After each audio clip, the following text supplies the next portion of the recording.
मला असं वाटतं न्यायप्रविष्ट प्रकरण आहे.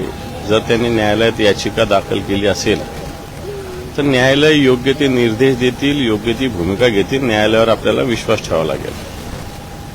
पण मला असं वाटतं शिळ्या कढीला सातत्यानं ऊत आणण्याचा प्रकार स्पेसिफिक भारतीय जनता पार्टीकडून हा केला जातो. आणि म्हणून आदित्य ठाकरे एक सालस नेतृत्व आहे, तरुण नेतृत्व आहे. आपणही सगळे ओळखता. आणि त्याच्यामुळे मला असं वाटतं न्यायालय काय काय निर्देश देतं किंवा काय काय याचिकामध्ये म्हटलेलं आहे याचा पूर्ण अभ्यास केल्याशिवाय जास्त बोलणं योग्य होणार नाही. परंतु याच्यात राजकारण शिजलं जातंय किंवा शिजवलं जातंय आणि तेही भारतीय जनता पार्टीकडून एवढं मी 100% म्हणेन.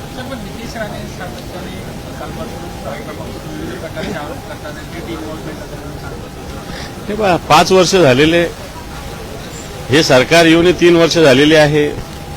मागच्या काळात एसआयटी बीसायटी सगळे विषय झालेले आहेत. सरकार तुमचं आहे.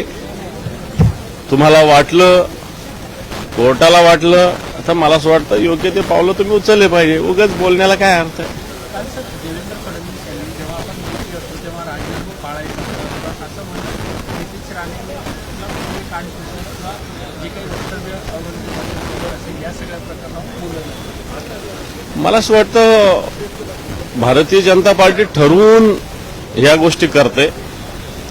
यांनी एक बोलायचं, यांनी एक करायचं, यांनी ओढल्यासारखं करायचं, त्यांनी मारल्यासारखं करायचं, ही भारतीय जनता पार्टीची नीती आहे. रोज तुम्ही एका बैठकीत बसता, कॅबिनेटमध्ये बसता, त्यावेळेसही सांगू शकता ना तुम्ही. पब्लिकली सांगण्याचा अर्थ असा की मला असं वाटतं मी सांगतो तरी ते ऐकत नाही असं दाखवण्याचा तर ते प्रयत्न करत नाही ना. मला असं वाटतं याचाही विचार आपण करावा. नागपूर दंगलीमध्ये बांगलादेशी कनेक्शन समोर येते. काही बांगलादेशमधल्या राहणाऱ्यांच्या पोस्ट समोर येत आहे. मी वारंवार हाच मुद्दा मांडतोय की जर बांगलादेशीचे कनेक्ट असेल तर आपलं सरकार झोपलेलं आहे का? आपली पोलीस यंत्रणा, गुप्तचर यंत्रणा, सरकार कोट्यावधी अब्जावधी रुपये पोलीस दलाच्या आधुनिकीकरणावर खर्च करते. आणि इथं बांगलादेशी लोकांचं काही कनेक्शन असं जर येत असेल तर मला असं वाटतं आणखी हे येणाऱ्या काळात मला असं वाटतं एक भीतीदायक प्रकार आहे. हा गंभीर प्रकार आहे असं मी म्हणेल.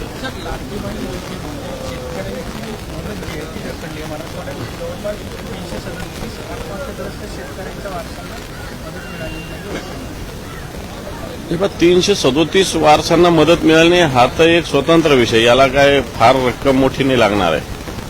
कारण लाख रुपये देतात, 3,37,00,000 फार मोठी रक्कम नाही. पण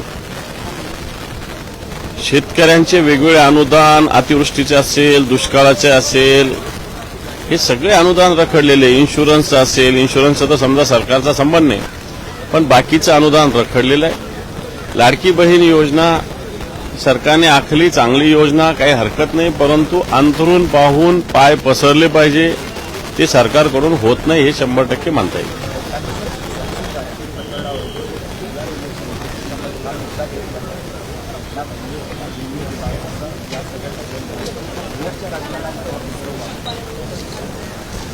मला माहित नाही बिहारचं राजकारण, परंतु आत्ताच्या घडीला बदलापूर प्रकरण असेल, पुण्याचं स्वारगेटचं प्रकरण असेल, ज्या ज्या घटना मागे नवी मुंबईमध्ये काही 2 साधूंनी एका महिलेची, विवाहित महिलेची केलेली हत्या असेल, वाटतं या सगळ्या प्रकरणाला उत्तर सरकार देऊ शकत नाही. आणि म्हणून आता हे जुने काही विषय काढले जातात असं मला तरी वाटतं. आज तुम्ही ज्या प्रकारे विधान परिषदेमध्ये काळ्या फिती घालून बसणार आहात, राज्यपालांना सुद्धा तुम्ही भेटणार आहात 11:30 वाजता. काय नक्की विषय राज्यपालांच्या? नाही, राज्यपालांना आम्ही महाविकास आघाडीचे सगळे प्रमुख पदाधिकारी भेटणार आहोत. ज्या पद्धतीनं राज्य सरकारच्या दबावाखाली विधान परिषद सभापती आणि विधानसभेचे अध्यक्ष काम करतायत, विरोधकांना बोलू दिलं जात नाही, विरोधी पक्षाचा आवाज दाबला जातो, विरोधी पक्षांना त्यांचे डिव्हाइस वापरले दिले जात नाही, सत्ताधारी पक्षांना कोणतंही नसताना, काही नसताना डिव्हाइस वापरले जातात. खरं तर विरोधी पक्षाला जास्त संधी या सगळ्या अधिवेशनात असली पाहिजे. सत्ताधारी पक्ष जे काही करतं त्याच्यावर बोट ठेवण्याचा विरोधी पक्षाला निश्चित अधिकार आहे राज्याच्या हिताच्या दृष्टीनं. परंतु तो बेसिक अधिकार विधानसभेत आणि विधान परिषद सत्ताधारी पक्षाच्या दबावाखाली विधानसभा अध्यक्ष आणि विधान परिषद सभापती करत आहे. आणि म्हणून राज्याचे पालक इथं येऊन राज्यपालांनी आपलं अभिभाषण केलंय, माझं सरकार तर तुमचं सरकार कसं काम करतं, विरोधी पक्षाविषयी कसं वागतं, राज्यघटनेचा कशा पद्धतीनं पायमल्ली करते, जे नियम बनवलेले विधानसभेचे विधान परिषदेचे ते कशा पद्धतीनं तुडवतं, हे सांगण्यासाठी राज्यपालांची भेट आम्ही आज घेणार आहोत.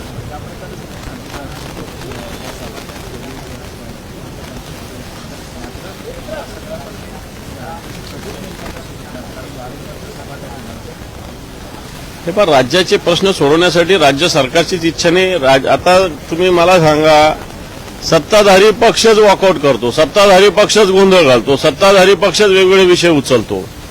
हे काम विरोधी पक्षाचं आहे, त्यांना वेळ दिला जात नाही.